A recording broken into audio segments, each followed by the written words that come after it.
The fifth, people in this world are hesitant and lazy.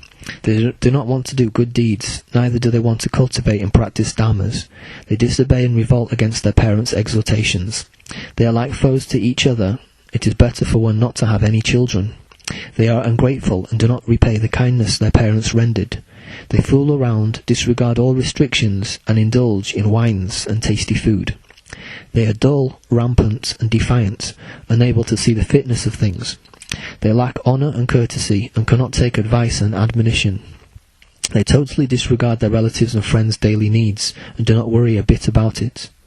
They do not think about their parents' kindness, and are not mindful of the favours rendered by their teachers. There is not a single virtue in their mental, bodily, or verbal deeds.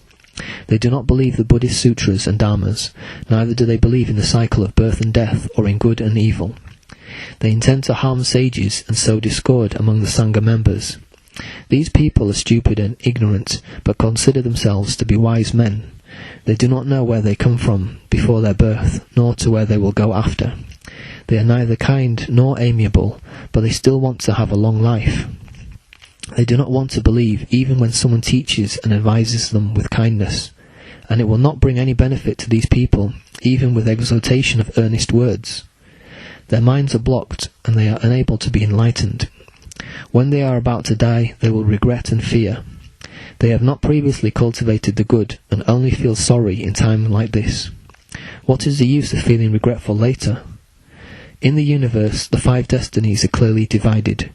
Whether the karmic result is good or bad, fortunate or unfortunate, it is for that one alone to take it. No one can stand in for him. The good man performs wholesome deeds, so he will enter a good realm due to those good deeds. From one's virtuous conduct one enters a place of bliss. The evil man commits evil deeds, so he will enter a miserable realm due to these offences he has committed.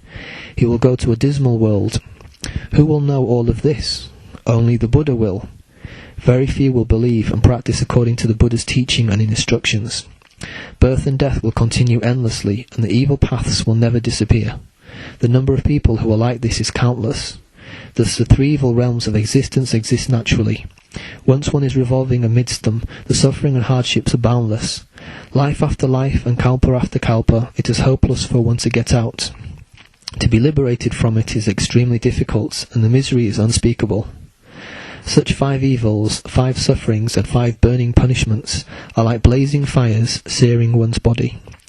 If one can single-mindedly subdue the 3 evil thoughts and set one's body upright, then one should correct their mind and match their words with their conduct. Thus what one does is strictly out of sincerity, and he will only do good deeds and commit no evil offences. He will be liberated and obtain great benefits and virtues, and attain the way of nirvana. These are the 5 great virtues. Chapter 36. Repeated Exhortations. The Buddha told Maitreya, I am going to tell you that the productions of the 5 evils, 5 sufferings, and 5 burning punishments are tangled together. Whoever ventures to commit these will definitely fall into the evil realms of existence. Perhaps in this life they will be taken ill, their lives hanging between birth and death, and they will become living examples for others. Or when their lives end, they will fall into the 3 evil realms. It is extremely distressing and miserable for them, and the searing punishment comes naturally from their own karma. With their foes, they hurt and kill each other over and over again. Slight animosities can turn into great offences. It all starts from the desire for wealth and lust, and the unwillingness to give and help others. Each thinks of nothing but his own pleasure, and disregards whether it is right or wrong, proper or improper. These people are compelled by their ignorant passions. They benefit themselves and struggle for profit. They use their wealth and fame to seek pleasure. They cannot bear disgrace or insult, nor can they cultivate wholesome deeds. Their prestige and power cannot last forever. It will disappear very quickly. The law and nature will prevail, and will eventually set things right. Desolate and frightened as they are, they will be subjected to reincarnation. It has happened before, and it will happen again. Alas, how dreadful it is. Now that you have learned the teachings of the sutras from the Buddha, you should ponder them well. Each of you should carefully uphold them, and not be lax for the rest of your lives. You should respect the sages and the virtuous, and be kind and compassionate to others. You should deliver yourself as well as others, pulling out the roots of birth, death, and evil. You should stay away from the paths of the 3 evil realms and the worrisome and horrible sufferings. What is the foremost of your good deeds? You should correct your mind and set your body straight. You should also guard your ears, eyes, mouth, and nose well. Your body and mind should be kept pure and clean, corresponding with wholesomeness. Do not let sensual desire take control, nor commit any offence. Your words and expressions should be amiable, and you should devote yourselves to cultivation. Your action and look should be stable and calm. Doing things in a hurry will make one fail and regret later. If one is not careful enough, one's effort will be in vain. Chapter 37. Like the poor finds a treasure. You should extensively foster the roots of virtue and not break the precepts of the way. You should cultivate the perfection of patience and diligence and concentrate on your compassionate conduct. If you can purify yourself by upholding the vegetarian precept for 1 day and 1 night, you will surpass doing good deeds for 100 years in the land of ultimate bliss. Why? In that Buddha land, all the multitudes are virtuous, and they have accumulated numerous merits in the past and do not have even the slightest fault. Cultivating wholesome deeds in this world for 10 days and 10 nights excels doing good deeds for 1,000 years in other Buddha lands. Why? Bliss and merits in other Buddha lands are spontaneous, and there is no place for committing evil deeds. Only in this world does evil exceed good, so people drink miserable water, eat poisonous food, and do not have a moment of peace and rest.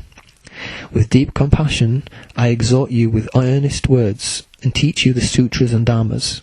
One should follow and be mindful of them, and practice accordingly. Whether to the honourable or to the humble, to man or to woman, to one's dependents or to friends, you should transmit my teachings. You should be self-disciplined and behave in accordance with uprightness and decency. You should be joyous, compassionate, and filial. If what you have done violates the precepts, you should repent immediately. Evil should be shunned, and good should be followed. If a truth is heard in the morning, it should be followed through before the day is over. You should uphold the sutra and the precepts, like a poor man finds a treasure. You should correct your past faults and follow present virtues. The foulness in your mind should be cleansed, and your conduct should be set straight. Then you will naturally obtain the response, and your vows will be fulfilled. Wherever the Buddha went, the country and the village would be reformed by him. The whole nation would be in perfect harmony, and the sun and moon would be bright and clear. Rain and wind would come at the right time. Disasters and plagues would not occur. The nation would be prosperous, and its citizens would enjoy peace and happiness. There would be no cause for war. Ethics would be venerated, and kindness and justice would thrive. Modesty would be practiced, and decency honoured. There would be no thief or robber in the country, neither injustice nor resentment. The strong would not bully the weak, and everyone would get his fair share. The compassion I feel for you is more than that which parents feel for their children. I now become the Buddha in this world to overcome evil with wholesomeness, and to root out the suffering of birth and death. I will help beings obtain the 5 virtues and promote the comfort of non-extinction. When I enter nirvana, the sutras and the way will gradually extinguish. People will become flattering and hypocritical, and they will repeatedly commit grave offences. Thus their 5 burning punishments and 5 sufferings will worsen. You should teach and admonish each other, and practice according to the Buddha's teachings and dharmas, and not break the precepts. Maitreya Bodhisattva placed his palms together and said, "The miserable suffering of the people in this world are just like what was described. The Buddha commiserates with them and will help them all to cross over. Now the Buddha has repeatedly instructed us so, we will not disobey you."